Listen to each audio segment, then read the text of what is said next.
ഏറ്റവും കൂടുതൽ നമ്മൾ ഫ്രൂട്ട്സ് വാങ്ങുന്നത് ഏത് കാലത്താണ്? നോമ്പ് കാലത്ത്.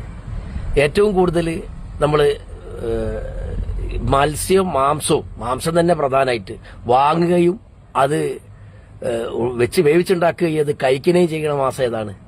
അത് നോമ്പ് കാലമാണ്. ഏറ്റവും കൂടുതൽ എണ്ണക്കടികൾ ഉണ്ടാക്കുകയും വാങ്ങുകയും തിന്നുകയും ചെയ്യുന്ന കാലം ഏതാണ്? അത് നോമ്പ് കാലമായിരിക്കും.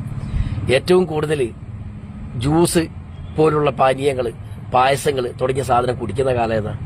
നോമ്പ് കാലം. ഏറ്റവും കൂടുതൽ ഡ്രൈ ഫ്രൂട്ട്സ്, കാരക്ക, അണ്ടിപ്പരിപ്പ് പോലത്തെ സാധനം തിന്നുന്ന കാലം, അതും നോമ്പ് കാലം. വെറുതെ പറയല്ല കേട്ടോ. ഏറ്റവും കൂടുതൽ നമ്മൾ ഉപ്പിലിട്ടതും അതുപോലുള്ള മസാല തേച്ചതായിട്ടുള്ള സാധനങ്ങൾ വാങ്ങി തിന്നുന്ന കാലം നോമ്പ് കാലം. ഏറ്റവും കൂടുതൽ നമ്മൾ നെയ്ച്ചോറും ബിരിയാണിയും മന്തിയും തിന്ന മാസം റംസാൻ മാസം, നോമ്പ് മാസം. ഏറ്റവും കൂടുതൽ നമ്മൾ ഉറക്കം